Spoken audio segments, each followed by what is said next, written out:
Hi, hello my dear students. Welcome to our channel Rajesh Biology and I am Rajesh MSc Zoology. Today our topic is thymus gland.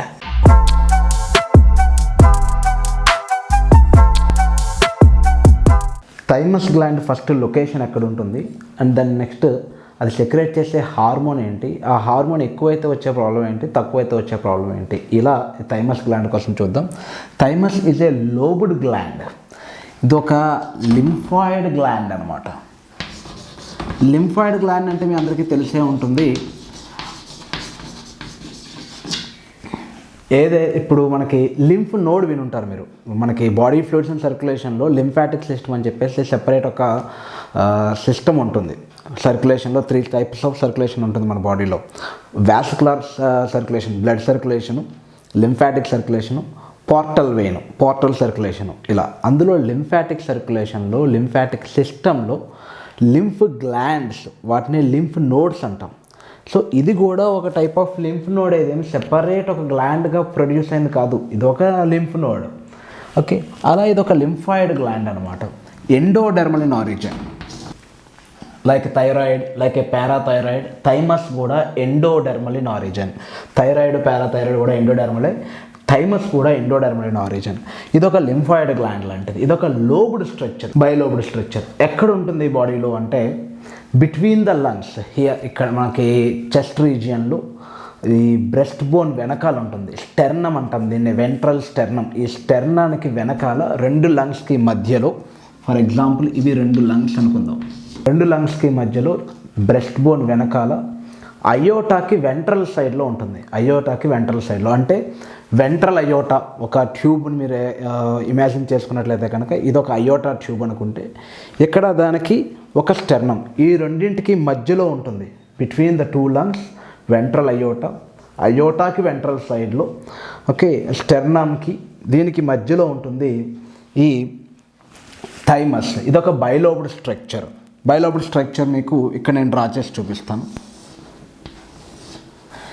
ఈ బైలోబ్డ్ structure ఏదైతే ఉందో థైమస్ది, మనం చిన్నప్పుడు అంటే పుట్టినప్పుడు ఇది చాలా ఎక్కువ సైజులో ఉంటుంది, పెద్ద సైజులో ఉంటుంది. పెద్ద సైజ్ అంటే ఫర్ ఎగ్జాంపుల్ ఇప్పుడున్న దానికన్నా పెద్ద సైజుగా ఉంటుందా ఇది అంటే, ఆ బాడీ వెయిట్కి, బేబీ యొక్క బాడీ వెయిట్కి వాటి యొక్క రిమైనింగ్ ఆర్గాన్స్ రేషియోని కానీ మనం కంపేర్ చేసినట్లయితే కనుక, మనం పుట్టిన టైంలో, బేబీ పుట్టిన టైంలో థైమస్ యొక్క స్ట్రక్చరు, థైమస్ యొక్క సైజ్ అనేది కంపారిటివ్లీ చాలా పెద్దగా ఉంటుందన్నమాట. ఒక బేబీకి ఉండాల్సిన ఆర్గాన్తో మిగతా ఆర్గాన్స్తో కంపేర్ చేస్తే ఇది ఎక్కువ రోల్ ప్లే చేస్తుంది, ఇది ఎక్కువ సైజ్ని ఆక్యుపై చేసి ఉంటుంది. Quite large at the time of birth అని ఒక ఎన్సీఆర్టీ లైన్ ఉంటుంది, చాలా important. It is quite large at the time of birth. ఆ తర్వాత ఇది మెల్లిమెల్లిగా డిక్రీజ్ అవ్వడం కాదు, మిగతా బాడీ మాస్ అనేది పెరుగుతూ ఉంటుంది. సో ఆ రేషియోలో ఇది తగ్గుతున్నట్టుగా మనకి టెక్స్ట్ బుక్లో ఇస్తాడు. బట్ నిజానికి ఏం జరుగుతుందని డిస్కస్ చేద్దాం. ఇది ఒక bilobed structure, ventral side to the aorta and on the back of the sternum. ఇది దీని లొకేషన్. ఇది ఒక బైలోబ్డ్ స్ట్రక్చర్. ఈ ప్రతి లోబ్లోనూ 2 parts ఉంటాయి. ఏంటంటే అది ఔటర్ కార్టెక్స్ అని, ఇన్నర్ మెడుల్లా అని. ఏ లింఫ్ నోడ్కైనా సరే ఉండే స్ట్రక్చరే ఇది. మీరు లింఫాటిక్ సిస్టంలో లింఫ్ నోడ్ స్ట్రక్చర్ చూస్తే అది ఎలా ఉంటుందో సేమ్ స్ట్రక్చర్ ఇక్కడ కూడా ఉంటుంది. ఈ కార్టెక్స్లో ఏముంటాయంటే డబ్ల్యూబీసీ ఉంటుంది. డబ్ల్యూబీసీ అంటే లింఫోసైట్స్ ఉంటాయి. కార్టెక్స్ అంతా కూడా లింఫోసైట్స్ ఉంటాయి. డబ్ల్యూబీసీ ఉంటుంది. సెంటర్లో థైమిక్ కార్పసెల్స్ ఉంటాయి. థైమిక్ కార్పసెల్స్, ఇవి లింఫోసైట్స్, ఇవి థైమిక్ కార్పసెల్స్. ఈ అవుటర్ సైడ్ ఇదంతా కూడా కార్టెక్స్. సెంటర్లో ఉన్నది మెడుల్లాలో ఉండేవి థైమిక్ కార్పసెల్స్. ఆఫ్ కోర్స్ మెడుల్లాలో లింఫోసైట్స్ కూడా ఉంటాయి. లింఫోసైట్స్తో పాటు థైమిక్ కార్పసెల్స్ ఉంటాయి. ఈ థైమిక్ కార్పసెల్స్ సెక్రేట్ చేసే ప్రోటీన్స్ని, ఆ పెప్టైడ్స్ని మనం హార్మోన్స్ అంటాం. ఇవి సెక్రేట్ చేసే hormones like different types of hormones ఉంటాయి. థైమోసిన్ చాలా చాలా important hormone.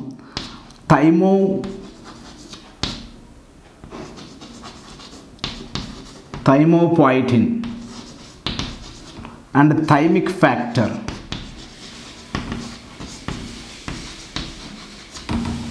థైమోసిన్, thymopoietin, thymic factor, ఈ 3 రకాల హార్మోన్స్ ప్రొడ్యూస్ చేస్తుంది థైమస్ గ్లాండ్. ఈ 3 థైమోసిన్ యొక్క రోల్ చాలా ఇంపార్టెంట్. మనం దీనికోసం డిస్కస్ చేసుకోబోతున్నాం. థైమోపాయిటిన్ థైమిక్ ఫ్యాక్టర్ కూడా డిఫరెంట్ ఫంక్షన్స్ ఉంటాయి. యాక్చువల్లీ ఫస్ట్లో థైమోపాయిటిన్నే చాలా ఇంపార్టెంట్ హార్మోన్ ఇది, దీనివల్లే లింఫోసైట్స్ అనేవి మెచ్యూర్ అవుతాయి, టీ లింఫోసైట్స్ని ఇదే మెచ్యూర్ చేస్తుంది, ఇమ్యూన్ సిస్టమ్ ఇదే సపోర్ట్ చేస్తుంది అని సైంటిస్టులు భ్రమపడ్డారు. But later they know that thymosin play very important role in the immune system. ఈ థైమిక్ ఫ్యాక్టర్స్, థైమోపాయిటిన్ నిజానికి ఇవన్నీ కూడా రకరకాల పెప్టైడ్, గ్రూప్ ఆఫ్ పెప్టైడ్స్ అనమాట, గ్రూప్ ఆఫ్ ప్రోటీన్స్ ఇవి. ఓకే, థైమోసిన్ మాత్రం ఇది చాలా ఇంపార్టెంట్ రోల్ ప్లే చేస్తుంది ఇమ్యూన్ సిస్టంలో. ఆ రోల్ ఏంటన్నది చూద్దాం, దాని ఫంక్షన్స్ ఏంటన్నది చూద్దాం, అది ఎక్కువ సెక్రెట్ అయితే ఏంటి, తక్కువ సెక్రెట్ అయితే ఏంటి, అది కూడా డిస్కస్ చేద్దాం. First thymosin functions. Main function ఒకటే, టీ లింఫోసైట్స్ని మెచ్యూర్ చేయడంలో ఇది హెల్ప్ చేస్తుంది, maturation of T lymphocytes. Human health and diseases అనే ఒక లెసన్ ఉంటుంది. ఆ లెసన్లో ఇమ్యూన్ సిస్టమ్, లేదా మనకి ఏపీ తెలంగాణ అనేట్లయితే కనుక డైరెక్ట్గానే ఇమ్యూనాలజీ ఒక సెపరేట్ కాన్సెప్ట్ ఉంటుంది. అందులో మీకు 2 టైప్స్ ఆఫ్ ఇమ్యూనిటీస్ కనిపిస్తాయి, humoral immunity, cell mediated immunity. Cell mediated ఇమ్యూనిటీకి మేజర్ అంటే దాన్ని మెయింటైన్ చేసేది ఏంటంటే టీ లింఫోసైట్స్ అనమాట. టీ లింఫోసైట్స్ అనేవి బోన్ మ్యారోలో ప్రొడ్యూస్ అయ్యి థైమస్ వరకు మైగ్రేట్ అయ్యి థైమోసిన్ అనే ఈ హార్మోన్ సమక్షంలో, ఈ హార్మోన్ ప్రజెన్స్లో అవి మెచ్యూర్ అవుతాయి, అవి ట్రైన్ అవుతాయి. కాబట్టి దీన్ని టీ లింఫోసైట్ అంటాం. మనం డిస్కస్ చేసుకునేది ఇమ్యూన్ సిస్టమ్ కోసం అయితే కనుక ఇది ఇంకా అలా ప్రొలాంగ్ అవుతూనే ఉంటుంది. కాబట్టి మనం మళ్ళీ ఒకసారి ఎండోక్రైన్ సిస్టంలోకి వచ్చేద్దాం. ఈ థైమోసిన్ అనేది టీ లింఫోసైట్స్ యొక్క మెచ్యూరేషన్లో హెల్ప్ చేస్తుంది. ఇది టీ లింఫోసైట్స్ని డెవలప్ అయ్యేలాగా దానికి ట్రైనింగ్ ఇస్తుంది అనమాట. కాబట్టి ఇది ఇమ్యూన్ సిస్టంలో మేజర్ రోల్ ప్లే చేస్తుంది. అంతేకాదు, టీ లింఫోసైట్స్ మాత్రమే కాదు, బి లింఫోసైట్స్ యాంటీబాడీస్ ప్రొడ్యూస్ చేయడానికి కూడా ఇది హెల్ప్ చేస్తుంది. యాంటీబాడీ ప్రొడక్షన్, యాంటీబాడీస్ అంటే అది హ్యూమరల్ ఇమ్యూనిటీ, బి లింఫోసైట్స్. నీకు తెలుసు ఆల్రెడీ టీ లింఫోసైట్స్లో మనకి బి లింఫోసైట్స్ని కంట్రోల్ చేస్తాయని. టీ లింఫోసైట్స్ బి లింఫోసైట్స్ని డిఫరెన్షియేషన్ అయ్యేలాగా, దాని యొక్క ప్రొలిఫరేషన్కి హెల్ప్ చేసి ఎక్కువ యాంటీబాడీస్ ప్రొడ్యూస్ చేసేలాగా టీ లింఫోసైట్స్ కంట్రోల్ చేస్తాయని తెలుసు. సో ఇక్కడ థైమోసిన్ చేసేది కూడా అదే. థైమోసిన్ డైరెక్ట్గా టీ లింఫోసైట్స్ని మెయింటైన్ చేస్తుంది, ఇండైరెక్ట్గా అది ఎక్కువ యాంటీబాడీస్ ప్రొడ్యూస్ అయ్యేలాగా హ్యూమరల్ ఇమ్యూనిటీలో కూడా దాని రోల్ అనేది ఎక్కువగా ఉంటుంది. అండ్ ఇంకొక ఇంట్రెస్టింగ్ ఫ్యాక్టర్ ఏంటంటే, ఇది మనం పుట్టినప్పుడు చాలా ఎక్కువ సైజులో ఉండి ఏజ్ పెరిగే కొద్దీ దీని యొక్క సైజు తగ్గుతూ వస్తుంది. It is gradually degenerated and ఒక సర్టెన్ ఏజ్ వచ్చేటప్పటికి around 50 years or around 60 years reach అయ్యేటప్పటికి ఇది కంప్లీట్గా డిసపియర్ అయిపోతుంది. నిజానికి అది డిసపియర్ అయిపోవడం అంటే ఇది ఒక మ్యాజిక్ లాగా మాయమైపోవడం కాదు, అది మొత్తం అంతా కూడా ఫ్యాట్ టిష్యూతో రీప్లేస్ అవుతుంది అనమాట, గ్రాడ్యువల్లీ డీజనరేటెడ్. అందుకే 60 years లేదా 50 years ఏజ్ వచ్చేటప్పటికి పర్సన్స్లో, ఓల్డ్ పీపుల్లో ఇమ్యూన్ సిస్టమ్ అనేది, ఇమ్యూన్ పవర్ అనేది తగ్గుతుంది. ఎందుకంటే ఇమ్యూన్ సిస్టమ్ మొత్తం థైమోసిన్ మీద బేస్ అయి ఉంటుంది. థైమోసిన్ తగ్గిపోతే ఇమ్యూన్ సిస్టమ్ వీక్ అయిపోతుంది. సో వాళ్ళు they are the suspects for so many parasites. వాళ్ళు సస్పెక్ట్ అవుతారు, దాంట్లోకి రకరకాల పారాసైట్లు బాడీలోకి వచ్చి ఇమ్యూన్ సిస్టమ్ని డ్యామేజ్ చేస్తాయి అనమాట. సో ఈ సైజ్ అనేది, ఈ థైమోసిన్ సెక్రేషన్ అనేది తగ్గిపోవడం వల్ల ఈ థైమస్ అనే గ్లాండ్ డీజనరేట్ అయిపోతూ ఒక ఏజ్ వచ్చేటప్పటికి గ్రాడ్యువల్గా డిసపియర్ అయిపోతుంది, ఫ్యాట్ టిష్యూతో రీప్లేస్ అయిపోతుంది, వాళ్ళ బాడీలో ఇమ్యూన్ సిస్టమ్ తగ్గిపోతుంది. సో మేజర్గా ఇది చూసేదంతా కూడా ఇమ్యూన్ సిస్టమ్ మీదే దీని ఫోకస్ అంతా కూడా ఉంటుంది. దీనికి ఇంకొక ఫంక్షన్ కూడా ఉంది. ఇదేం చేస్తుందంటే సెక్స్ గ్లాండ్స్ని డెవలప్మెంట్లో ఇది ఎక్కువగా హెల్ప్ చేస్తుంది. సెక్స్ గ్లాండ్స్ అంటే nothing but testis and ovary. Sex glands డెవలప్మెంట్లో ఇది హెల్ప్ చేస్తున్నప్పటికీ ఎర్లీ ఏజ్లో, అంటే పుట్టిన తర్వాత ఈ అడల్ట్హుడ్ వచ్చేదాకా, లేదంటే ఒక ప్యూబర్టీ ఏజ్ వచ్చేంత వరకు ఉంటుంది కదా ఒక టైం. పుట్టిన తర్వాత అంటే 1 year నుంచి ప్యూబర్టీ ఏజ్ అంటే 13 years వరకు, 14 years వరకు ఒక 14 సంవత్సరాల గ్యాప్ ఉంటుంది కదా. ఈ 14 సంవత్సరాల్లో ఎందుకు ప్యూబర్టీ రావడం లేదు, పుట్టిన 1 yearకో 2 yearకో ఎందుకు సెకండరీ సెక్సువల్ క్యారెక్టర్స్ డెవలప్ అవ్వట్లేదు అంటే, as per some scientist research ఇదే డిలే చేస్తుంది అని, సెక్సువల్ మెచ్యూరిటీని డిలే చేస్తుంది ఇది. అదేంటి, సెక్సువల్ గ్లాండ్స్ని డెవలప్ చేయడానికి ఉపయోగపడేదే సెక్సువల్ మెచ్యూరిటీని ఎందుకు డిలే చేస్తుంది, దానికి దీనికి కంప్లీట్గా ఆపోజిట్ కదా అంటే, ఇది సెక్స్ గ్లాండ్ డెవలప్మెంట్ చేస్తుంది. అంటే దీనికి ఉన్న 2 ఫంక్షన్స్, ఒకటి ఇమ్యూన్ సిస్టమ్, ఇంకొకటి development of sexual glands, sexual organs, secondary sexual characters. ఇవి 2 దీని ఫంక్షన్స్ అనుకుంటే, దీని ఇంటెన్షన్ అంతా కూడా ఇమ్యూన్ సిస్టమ్ డెవలప్ చేయడం, దీని ఫోకస్ అంతా కూడా ఇమ్యూన్ సిస్టమ్ మీద ఉంటుంది. అందుకే పుట్టినప్పుడే ఇది చాలా లార్జ్ సైజ్ ఉంటుంది, ఇది ఎక్కువ పోర్షన్ ఆక్యుపై చేసి ఉంటుంది, ఇమ్యూన్ సిస్టమ్ మీద ఎక్కువ ఫోకస్ చేసి రిప్రొడక్టివ్ ఫంక్షన్ని మర్చిపోతుంది అనమాట. ఇది నాకు ఒక వేరే ఫంక్షన్ ఉంది, నేను రిప్రొడక్టివ్ గ్లాండ్స్ డెవలప్ చేయాలి, సెకండరీ సెక్సువల్ క్యారెక్టర్స్ని ఇంప్రూవ్ చేయాలి, అసలు ఆ సంగతే ఉండదన్నమాట. దానికి వచ్చిన బ్లడ్, దానికి వచ్చిన ఎనర్జీ, ఇన్ఫర్మేషన్, దాని యొక్క మొత్తం శక్తిని అంతటిని కూడా ఇమ్యూన్ సిస్టమ్ని రెడీ చేయడంలో పెట్టి ఇలా సెక్సువల్ మెచ్యూరిటీని డిలే చేస్తుంది. ఒక 14 years ఒక ప్యూబర్టీ వచ్చిన తర్వాత ఆ టైంకి అప్పుడు అనుకుంటుంది, ఓకే టీ లింఫోసైట్స్ సరిపడినంత ఉన్నాయి, ఏ డిసీజ్ వచ్చినా సరే ఫేస్ చేయడానికి రెడీగా ఉంది, బాడీ ఇప్పుడు ఇమ్యూన్ పరంగా చాలా శక్తివంతంగా ఉంది అనుకున్న తర్వాత అప్పుడు స్టార్ట్ చేస్తుంది సెక్సువల్ గ్లాండ్స్ డెవలప్మెంట్ కానీ లేదంటే సెక్సువల్ మెచ్యూరిటీ కానీ.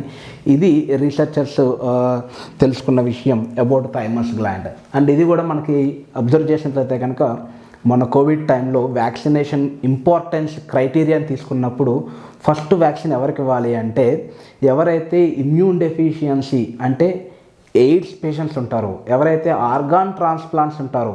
ఆర్గాన్ ట్రాన్స్ప్లాంటేషన్ ఎందుకంటే ఆ టైంలో డాక్టర్సే ఇస్తారు ఇమ్యూనో సప్రెసెంట్స్.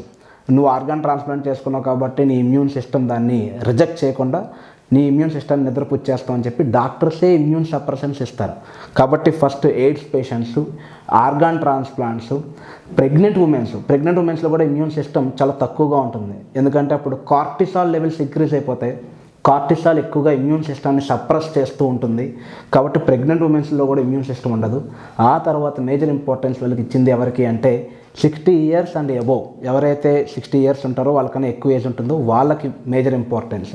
ఇక లీస్ట్ ఇంపార్టెన్స్ ఎవరికయ్యా అంటే బిలో 18 years.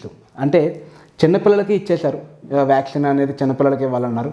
బట్ ఈ యంగ్ ఏజ్ ఏదైతే ఉంటుందో, యంగ్ ఇండియా అని మనం చెప్పుకుంటూ ఉంటాం, కానీ యంగ్ ఇండియాలో యంగర్స్కే లీస్ట్ ఇంపార్టెన్స్ ఇచ్చారు వ్యాక్సినేషన్ టైంలో. ఎందుకు అంటే యంగ్ స్టేజ్లో మన బాడీలో థైమస్ అనేది చాలా సక్సెస్ఫుల్గా చాలా పెద్ద సైజులో ఉండి అది ఒక హార్మోన్ సెక్రేట్ చేస్తూ టీ లింఫోసైట్స్ని మెయింటైన్ చేస్తుంది. కాబట్టి ఓల్డ్ పీపుల్లో ఇది డీజనరేట్ అయిపోతుంది, టీ లింఫోసైట్స్ అనేవి ప్రొడ్యూస్ అవ్వవు, థైమోసిన్ సెక్రేషన్ తగ్గిపోతుంది, వాళ్ళు బాగా ఇమ్యూన్ పరంగా వీక్గా ఉంటారు. కాబట్టి వాళ్ళకి మేజర్ ఇంపార్టెన్స్ ఇచ్చాం మనం.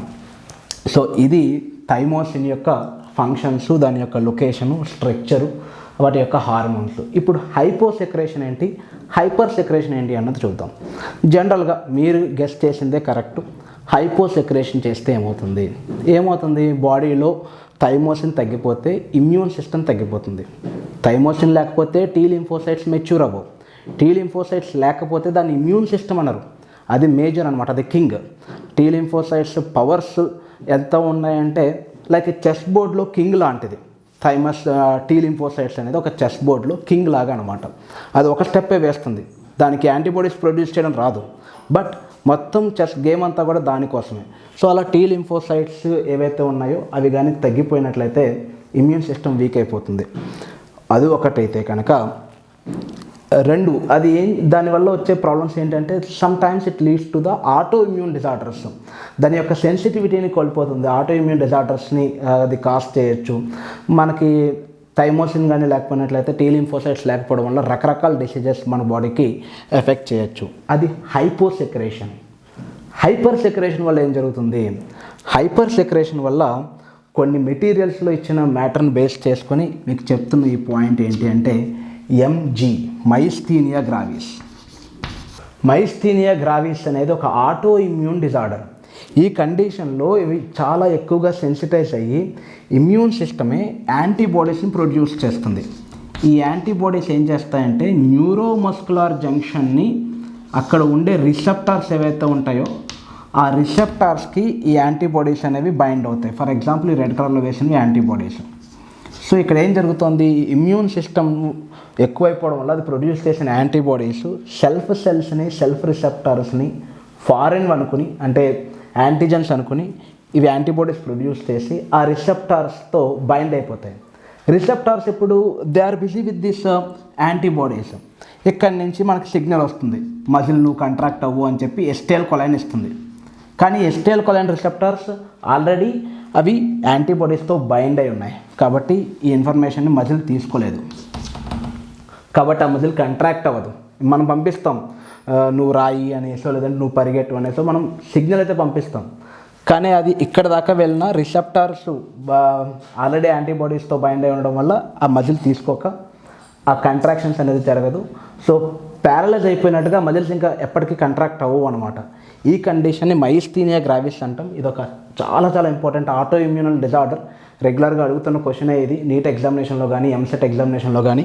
Myasthenia gravis is a auto immune disorder. ఈ కండిషన్లో యాంటీబాడీస్ రిసెప్టార్స్ ఎసిటైల్ కొలైన్ రిసెప్టార్స్కి బైండ్ అవ్వడం వల్ల వాలంటరీ కంట్రాక్షన్ అవ్వాల్సిన మజిల్స్ ఏవి కూడా కంట్రాక్ట్ అవ్వవు. ఇది మైస్థీనియా గ్రావిస్. దీన్ని కూడా కారణం ఏంటి అంటే కొన్నిసార్లు hyper secretion of the thymus gland. Thymus ఎందుకు సెక్రేట్ చేస్తుంది? ఇక్కడ సిస్టులు ఫామ్ అవుతాయి. ఈ సిస్టులే వీటిని మనం క్యాన్సరస్ అంటాం. Hyperplasia, number of cells increase అయిపోవడం వల్ల వచ్చే కండిషన్ హైపర్ ప్లాసియా. అక్కడి నుంచి ప్రొడ్యూస్ అయ్యే హార్మోను సేమ్ హార్మోన్ సెక్రెట్ చేస్తుంది. క్యాన్సర్ అంటే మళ్ళీ కొత్త హార్మోన్ సెక్రెట్ చేయడం కాదు, క్యాన్సర్ కండిషన్లో కూడా సేమ్ హార్మోన్ సెక్రెట్ అవుతుంది. ఆ హార్మోన్ అనడం ఎక్కువగా సెక్రెట్ అవడం వల్ల మైస్థీనియా గ్రావిస్ వచ్చే అవకాశాలు ఎక్కువగా ఉన్నాయి. ఇది కంపల్సరీ కాదు, ఇప్పటికీ రీసెర్చ్ అనేది కొనసాగుతుంది. మైస్థీనియా గ్రావిస్ వేరే కండిషన్లో వస్తే ట్రీట్మెంట్ వేరు, myasthenia gravis hyper secretion of thymus వల్ల వస్తే వేరు. ఇది ఒకవేళ హైపర్ సెక్రేషన్ ఆఫ్ థైమస్ వల్లే అయ్యి ఉంటే మైస్థీనియా గ్రావిస్కి ఒక ట్రీట్మెంట్ లాగా ఏం చేస్తారంటే థైమాక్టమీ, అంటే థైమస్ గ్లాండ్ని రిమూవ్ చేసేస్తారనమాట. థైమస్ గ్లాండ్ తీసేస్తే ఆటోమేటిక్గా ఇమ్యూన్ సిస్టమ్ వీక్ అవుతుంది. బట్ అది ఒక పర్టికులర్ ట్రీట్మెంట్. ఒకవేళ మైస్థీనియా గ్రావిస్ థైమస్ వల్ల వచ్చి ఉంటే కనుక దీనికి చాలా రీజన్స్ ఉండొచ్చు, నాట్ ఓన్లీ థైమస్. ఓకే, ఇది ఒక ఎగ్జాంపుల్గా చెప్పడం కోసం, హైపర్ సెక్రేషన్కి ఒక ఎగ్జాంపుల్గా చెప్పడం కోసం మైస్థీనియా గ్రావిస్ని యూస్ చేసుకోవడం జరిగింది. So this is about thymus gland and its location and the hormones secreted by thymus and the functions of that hormones, hypo and hyper secretion. I hope you understand this class, and మీకు ఈ video కానీ నచ్చినట్లయితే కనుక like చేయండి, మీ friends అందరికీ share చేయండి, మన ఛానల్ని తప్పకుండా సబ్స్క్రైబ్ చేసుకోండి. Thank you, have a nice day.